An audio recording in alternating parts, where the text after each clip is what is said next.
आप सबका शुक्रिया। आप हमारी रिक्वेस्ट पे आज इस खराब मौसम में भी हमारी प्रेस कॉन्फ्रेंस कवर करने के लिए आए। असल में आज थोड़ा पॉलिटिकल से हटके इशू है। जो हमारा डिस्ट्रिक्ट है रामबन, वहां पे एक पूरा इलाका प्रणोद थलवा का इलाका है, क्योंकि आप लोग वहां कवर करने नहीं जाते हैं। कुछ जम्मू से प्रेस वाले वहां पहुंचे हैं।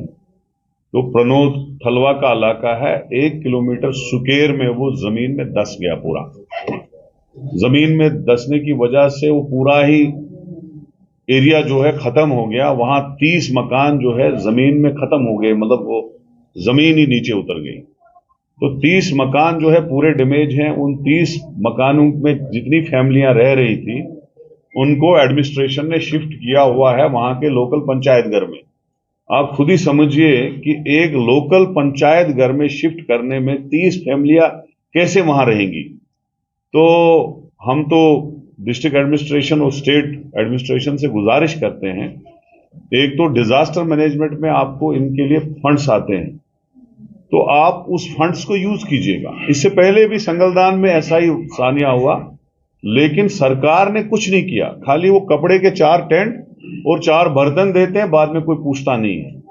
मेरी गुजारिश है, जो डिस्ट्रिक्ट एडमिनिस्ट्रेशन रामबन है, एक्चुअली डीसी कल से वहां है, जब गए भी, कल भी डिप्टी कमिश्नर वहां गए थे, आज भी मुझे रिपोर्ट आई है इस बारिश में वो वहां गए हैं।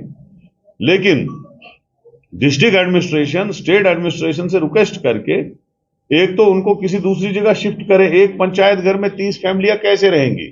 किसी दूसरी जगह शिफ्ट करें, अच्छी जगह पे, और इमीडिएटली उनके लिए स्टेट जमीन, आपके पास स्टेट लैंड अवेलेबल है जो आपने लोगों से छीनी है, उसमें से किसी ना किसी जगह उनको जगह दीजिए। अब तो वो जगह रहने वाली हुई नहीं, रही नहीं है, तो उनको जमीन दे के मकान बनाने के लिए पैसे दें। और वहां रोड जो है वो 700-800 मीटर बिल्कुल दब गया है। गूल संगलदान का एरिया जो है बहुत बड़ा है, सब डिवीजन गूल संगलदान है, जिसमें 3 ब्लॉक हैं। वो एरिया भी परेशान है। वहां भी अब गाड़ी नहीं चल रही है, ना गाड़ी जा रही है, ट्रांसपोर्ट, वहां का रोड पूरा बंद पड़ा है, सप्लाई बंद पड़ी है। तो मेरी गुजारिश है सरकार से, एलजी एडमिनिस्ट्रेशन से, डिस्ट्रिक्ट एडमिनिस्ट्रेशन से, एक तो इमीडिएटली वो रोड रेस्टोर किया जाए। जो 30 फैमिली आपने पंचायत घर में रखी हैं उनको किसी अच्छी जगह शिफ्ट करो, ताकि उनको 2-2, 4-4 कमरे मिले रहने के लिए। और इमीडिएटली उनकी जमीन का अरेंज किया जाए, उनकी रिहेबिलिटेशन का अरेंज किया जाए। आपका जो कपड़े का टेंट होता है उससे कुछ नहीं बनता है। आप जो बर्तन 4 देते हो उससे कुछ नहीं बनता है। आप जो काला कमल देते हो उससे कुछ नहीं बनता है। एक आदमी का करोड़ों का घर खत्म हो जाता है और आप 4 चीजें हाथ में थमा के खत्म। तो मैं यही कहूंगा कि इमीडिएटली उनकी रिहेबिलिटेशन का जो है सिस्टम वो किया जाए। आज मुझे लगता है इससे ज्यादा कुछ नहीं था। अगर आप कुछ क्वेश्चन पूछना चाहते हैं तो आप पूछ सकते हैं। तो यही हमारा एक इशू था। सेकंड फेज खत्म हुआ तो वो किस सीट पे वोटिंग हुई, तो कैसे कांग्रेस देख रही है सेकंड फेज? देखो, अभी पार्लियामेंट इलेक्शन शुरू नहीं हुआ था। आप मेरी प्रेस कॉन्फ्रेंसेस देखेंगे, मैंने यहां श्रीनगर के ऑफिस में भी दी थी, जम्मू में भी दी थी, प्रेस से बात की थी। मैंने कहा था कि इंडिया अलायंस 6 की 6 सीटें जीतेंगी। और जब रिजल्ट निकलेगा, जून में निकलेगा, 2 जून की, 4 जून को निकलेगा, उस वक्त आप दोबारा कैमरा लेके आ जाइएगा और हमें मुबारक दे दीजिएगा कि जम्मू की 2 सीटें भी इंडिया अलायंस ने जीती, कांग्रेस ने जीती। कश्मीर की जो 3 है वो भी इंशाल्लाह, क्योंकि यहां पर हम एनसी को सपोर्ट करते हैं, नेशनल कॉन्फ्रेंस जीतेगी। और लद्दाख की 1 हम जीतेंगे।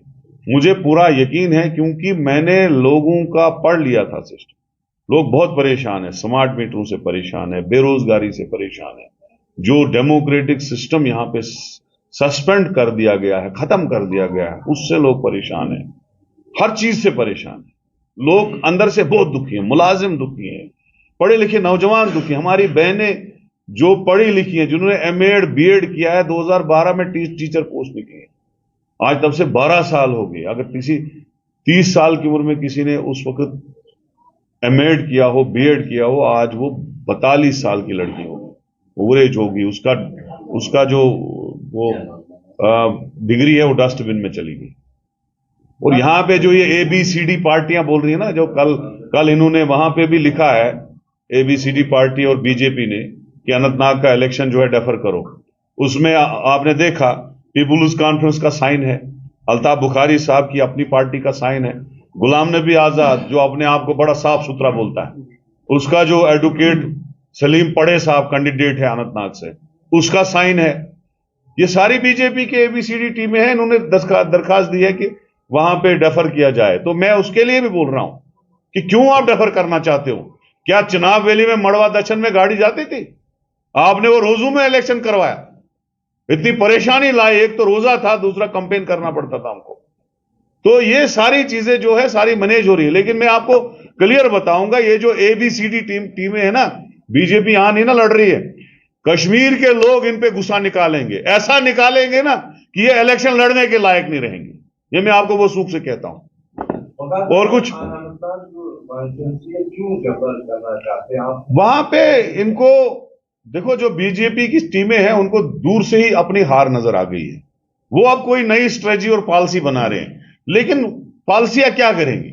अभी जम्मू में देखो, बीजेपी ने मुस्लिम एरिया काट के कश्मीर में डाला, जम्मू को फुली हिंदू डोमिनेटेड कॉन्स्टिट्यूंसी बनाई, 85% से 90% हिंदू डोमिनेटेड कॉन्स्टिट्यूंसी बना दी, लेकिन फिर भी हार गए।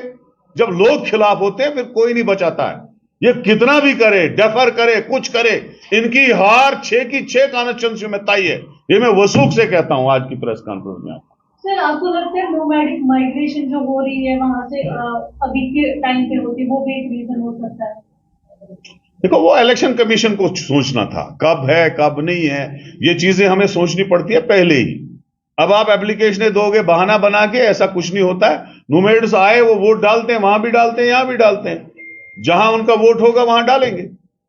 श्रीनगर में आप नेशनल कॉन्फ्रेंस को सपोर्ट कर रहे हैं, तो अगर होगा कि डेट ऑफ बर्थ को लेकर नया इशू करा हुआ है, उसको आप कैसे देखते हैं? अगर रूला साहब 3 बार असेंबली लड़े हैं, 3 बार जीते हैं, हाउस में मेरे साथ रहे हैं, मेरे साथी रहे हैं, मिनिस्ट्री में मेरे साथ रहे हैं, मुझे तो नहीं लगता ऐसा कुछ है। ये इशू बनाने वाली बात है। अभी तो इलेक्शन लड़ रहे हैं और इंशाल्लाह जीत भी जाएंगे। थैंक यू वेरी मच, बहुत बहुत शुक्रिया।